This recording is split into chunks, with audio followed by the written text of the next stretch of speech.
दोस्तों नमस्कार, मधुर सरस चैनल पर आपका स्वागत है। माँ आदि शक्ति की उपासना का पावन पर्व यानी नवरात्रि। हिंदू धर्म में नवरात्रि का विशेष महत्व है। नवरात्रि के इन पावन दिनों में माँ दुर्गा के अलग अलग स्वरूपों की पूजा की जाती है। ऐसी मान्यता है कि नवरात्रि में माँ दुर्गा धरती पर विचरण करती हैं और अपने भक्तों की सभी मनोकामनाओं को पूर्ण करती हैं। और माँ भगवती को प्रसन्न करने के लिए माँ के भक्त भी इन 9 दिनों में व्रत उपवास रखते हैं और विधि विधान से माँ की पूजा करते हैं।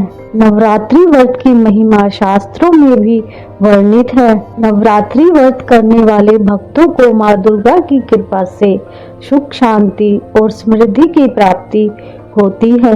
आज के वीडियो में जानते हैं कि नवरात्रि मनाने की शुरुआत कैसे हुई और क्यों मनाई जाती है नवरात्रि। अगर आपने अभी तक चैनल सब्सक्राइब नहीं किया है तो सब्सक्राइब करें। मोटिवेशन भी तो चाहिए। एक बार देवगुरु बृहस्पति ने ब्रह्मा जी से प्रश्न किया कि नवरात्रि क्यों मनाई जाती है। ब्रह्मा जी ने कहा कि बृहस्पति, तुम्हारे इस प्रश्न का उत्तर इस कथा में छुपा है। बहुत समय पहले एक गांव में एक ब्राह्मण रहा करता था। वो माता दुर्गा का बहुत बड़ा भक्त था। ब्राह्मण की शादी हुई और उसकी पत्नी ने एक कन्या को जन्म दिया। कन्या का नाम सुमति रखा गया। पंडित जब भी देवी दुर्गा की पूजा अर्चना करता, कन्या वहां पे बैठी रहती और इस तरह कन्या में भी देवी की भक्ति जागृत हो गई। एक दिन कन्या को अपनी सहेलियों के साथ खेलते खेलते पूजा के समय का ध्यान ही नहीं रहा। यह देखकर ब्राह्मण अपनी कन्या पर बहुत क्रोधित हुआ। क्रोध में ब्राह्मण ने कहा कि तुम आज देवी की पूजा में सम्मिलित क्यों नहीं हुई? तुमने देवी दुर्गा की पूजा क्यों नहीं की? इस अपराध के लिए मैं तुम्हारी शादी एक कुष्ठ रोगी पुरुष से कर दूंगा। पिता की बातें सुनकर सुमति को बहुत दुख हुआ, लेकिन उसने अपने पिता से कहा कि आप मेरे पिता हैं, आप जैसा चाहें वैसा निर्णय ले सकते हैं। अगर मेरे भाग्य में कुष्ठ रोग प्रति ही लिखा होगा तो मैं क्या कर सकती हूँ। अपने कर्म के अनुसार ही फल प्राप्त होता है।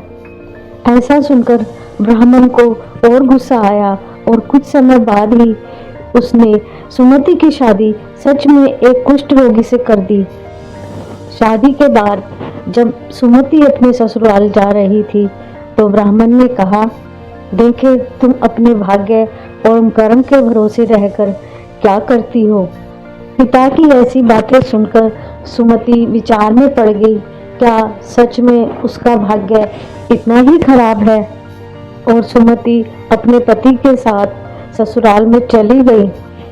सुमति की ऐसी दशा देखकर माँ भगवती का दिल पिघल गया और माँ भगवती ने सुमति को दर्शन दिए। हे पुत्री, मैं तुमसे प्रसन्न हूँ, तुम जो चाहे वरदान मांग लो। सुमति ने कहा कि हे देवी, आप कौन हैं और मैंने आज से पहले कभी आपको नहीं देखा है और आप मुझे वरदान क्यों देना चाहती हैं? तब देवी दुर्गा ने कहा कि पुत्री, मैं आदि शक्ति देवी भगवती हूँ और तुम्हारे पूर्व जन्म के अच्छे कर्मों से मैं तुम पर प्रसन्न हूँ। सुमति ने माँ से पूछा कि माँ, मैं पिछले जन्म में कौन थी? देवी भगवती ने कहा, पुत्री, पिछले जन्म में तुम एक भील चोर की पत्नी थी और तुम्हारा पति ने जब चोरी की तो तुम दोनों को पकड़कर कारागार में डाल दिया गया और सैनिकों ने उन्हें खाने पीने के लिए कुछ भी नहीं दिया। और उन दिनों सौभाग्य से नवरात्र चल रहे थे और अनजाने में ही दोनों पति पत्नी ने नवरात्रे में ना कुछ खाया पिया और उनके नवरात्रे हो गए। और उसी व्रत के प्रभाव से माँ भगवती तुम्हें वरदान देने आई है।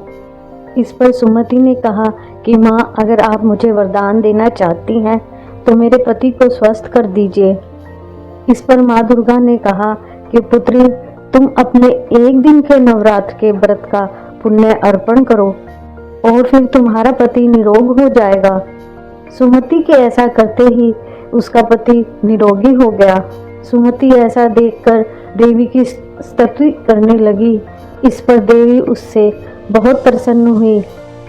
फिर उसे देवी माँ ने नवरात्र की विधि बताई और यदि दिन व्रत का व्रत ना कर सके तो एक समय भोजन करें। नवरात्रि में महाकाली, महालक्ष्मी और माँ सरस्वती की मूर्तियाँ स्थापित कर घट स्थापना करें और उनकी विधि विधान पूर्वक पूजा करें, अर्घ्य दें और जो कुछ दान कर सकते हैं वो दान जरूर करें। नवरात्र करने से अश्वमेध यज्ञ के समान फल मिलता है। इतना कहकर देवी अंतर ध्यान हो गई। नवरात्रि में कुछ लोग पूरे 9 दिनों का व्रत करते हैं, कुछ लोग सिर्फ 2 दिनों का व्रत करते हैं।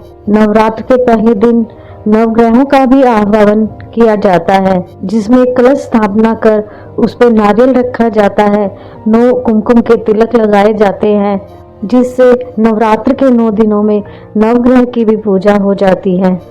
नवरात्र का आखिरी दिन महानवमी के नाम से जाना जाता है और देश के अलग अलग हिस्सों में इसे अलग अलग तरह से मनाने की परंपरा है और कन्या पूजन के साथ ही नवरात्रि व्रत का पारण होता है।